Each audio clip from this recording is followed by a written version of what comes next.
Hi, my name is Trevor and I'm just going to give you a brief introduction to the TLP system, its look and feel, and then a bit more detail on the transport job type of functionality that we offer.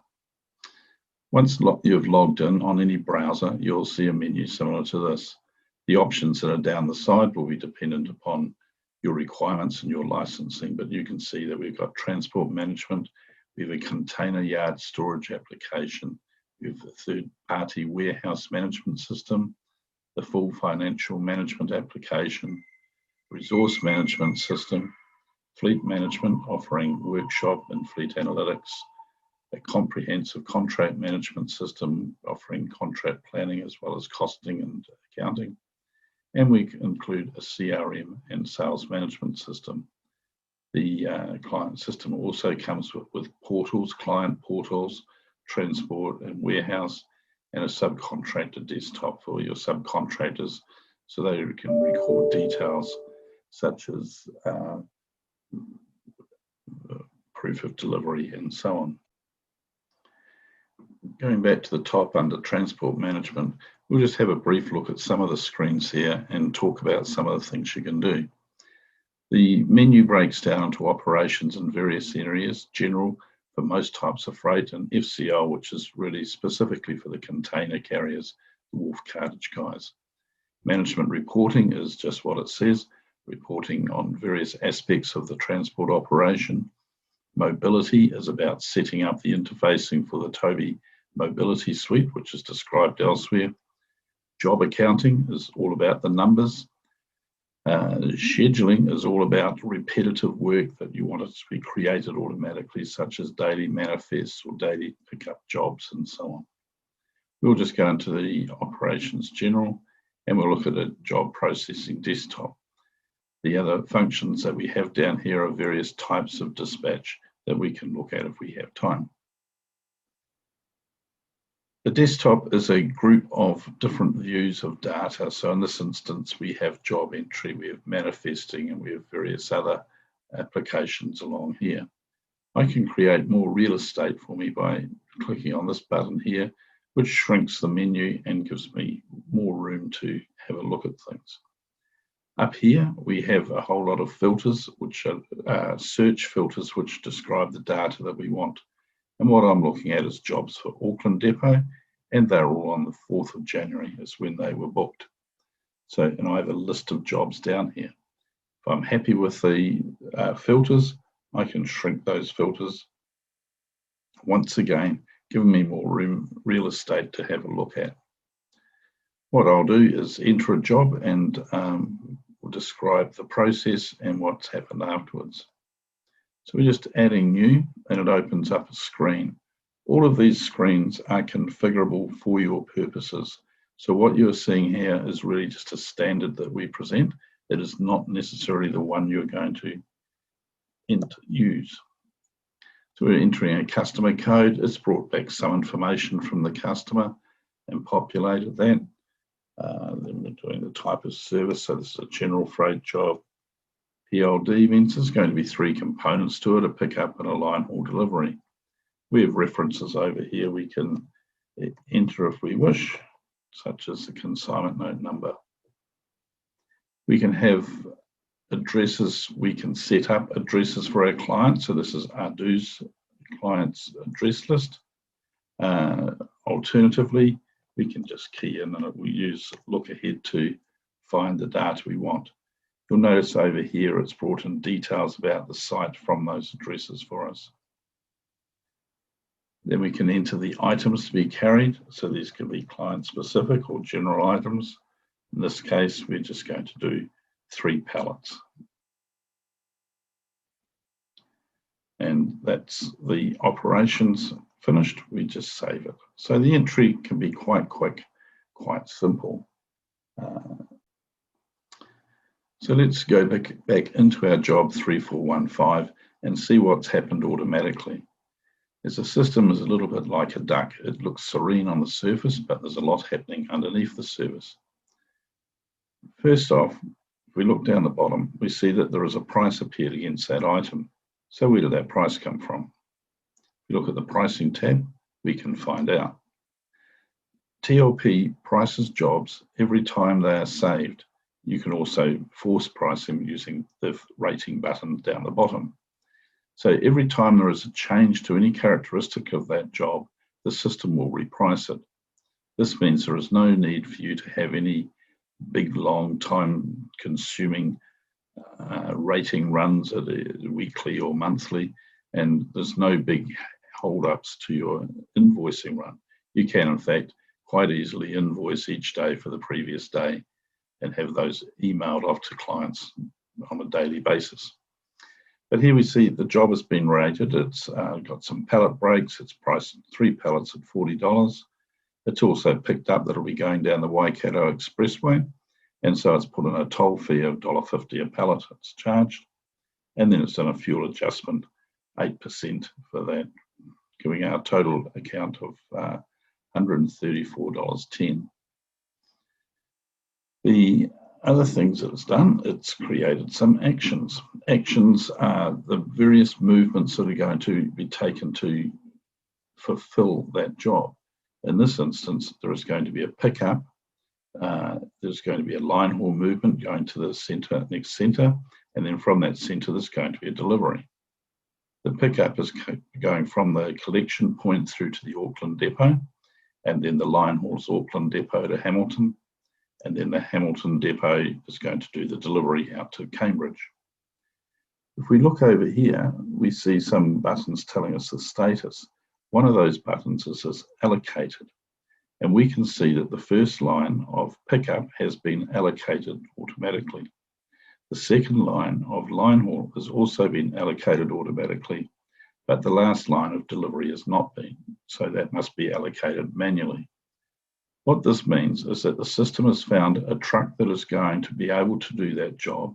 It's leaving at the correct times. It has got capacity to do it, and it meets certain other criteria. So that job has been automatically allocated to this truck. That has happened for the pickup and the line haul. This is a great reduction on your manual allocation operations, as it can be set up to happen quite well for repetitive operations. Other things that have happened is notifications. The system has had a look at the rules and says the customer wants to be notified of a POD when it's arrived. So that notification is sitting there waiting for a POD, and once that happens, the customer will be notified.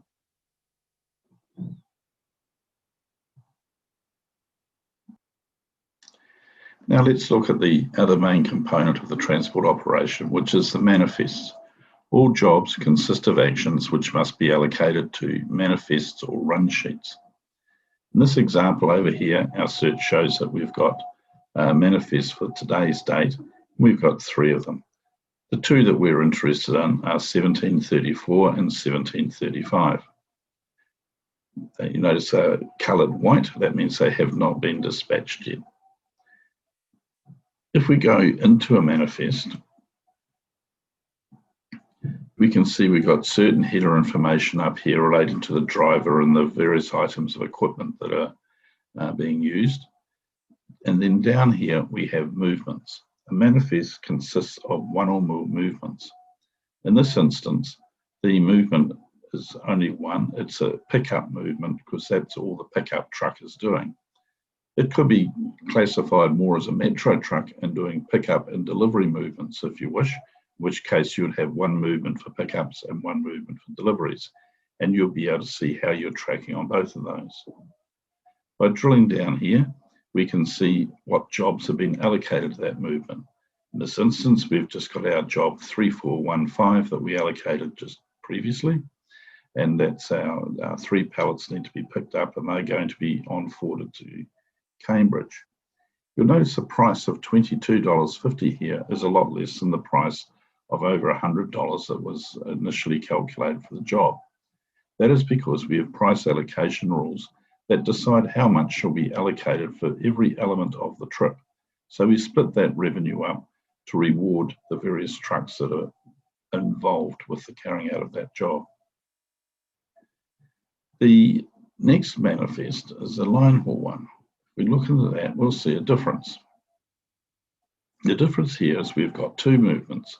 Line haul trucks can go to more than one destination. So in this instance, we've got the first movement going from Auckland and through to Hamilton, and the second movement going from Hamilton through to Hastings. The reason for having the multiple movements in a manifest is now to enable us to track performance of segments of a trip and to allocate goods to segments of a trip. So if we have a look here, we'll see we've got our 3 pallets in. That's from our job that we've allocated 3415, or should I say that the system allocated. So we got 3 pallets that have gone to Hamilton, but they have not been allocated to the Hamilton to Hastings leg for obvious reasons. It's got there as far as it can when it's got to Hamilton. What that enables is us to allocate other products, other jobs to the second movement, thereby enabling us to maximize the loading of the truck through every stage of its journey. Once again, we have revenue allocated here, $69, not the total revenue, but more than the pickup gets, keeping through to our allocation of revenue to the various elements of the transport task. So you'll see from the entry of the job, we've not only priced it and worked out what is the best practice for carrying out that work, but we've started carrying out the work. All that is required from this stage is notification of the drivers that they have a pickup, which is done through the Toby system, which we've described elsewhere.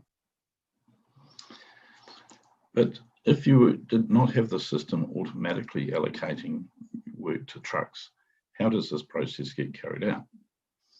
The answer to this is in multiple ways. Here we have the standard method of allocation, which is a 2-part screen. Over to the left, we have unallocated bulk jobs in this instance. Over to the right, we have the trucks that are available to carry out that work. Once again, we can shrink back the searches and maximize our use of real estate accordingly. In this instance, it's quite straightforward how to allocate. It is a matter of picking up a job and ticking it there, tick the truck you want it to go with, and just click on allocate to run, and then that job has been allocated. You'll notice it has gone from over here. If I was to drill down here, you'll see I have this job booked down here, which is the one we've just allocated to that truck. So that's one method. And from there, you could just let the truck know by sending the update to truck with the manifest details, and that will alert the driver to that job having been allocated to them. Another way of allocating is using a calendar system. Here we have, once again, a 2-part screen. We've got bulk jobs over the left, and we have a bulk run sheet to the right. The difference is here we have our date and time stamps going across in our time segments, so in half-hour slots going across the page. In this example, we can pick up a job and just drag it into the slot that we wanted to take up. The job is now allocated, it is updated as to when it's going to be done and so on, as is a job and so on. We can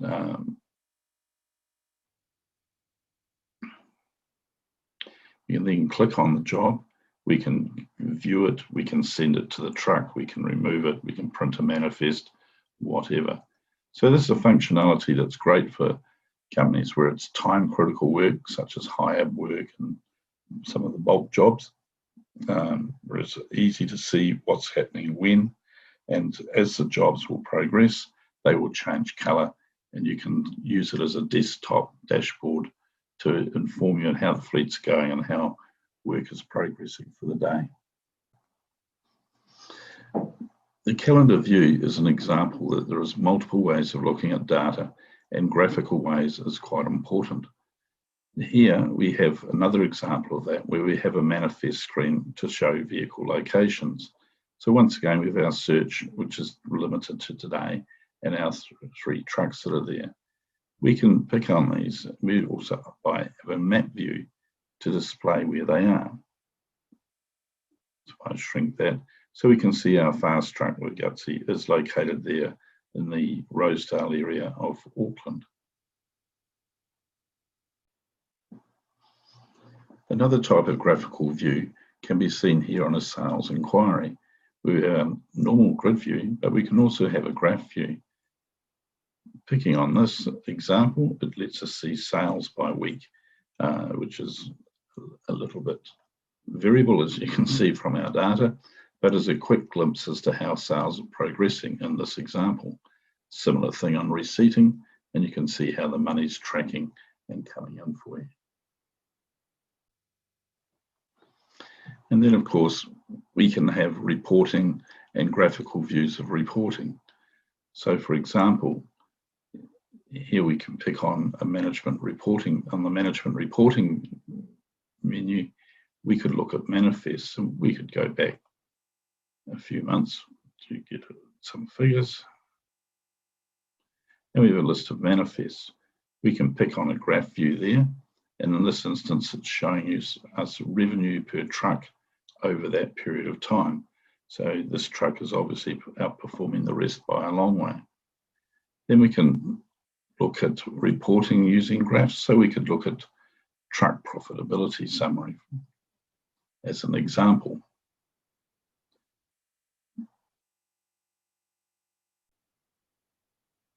Sorry, and by looking at our driver profitability example, at the first instance, it gives us our text and our numbers, and then it breaks it down into a graphical form of how each truck's gone in terms of revenue, cost, and profit.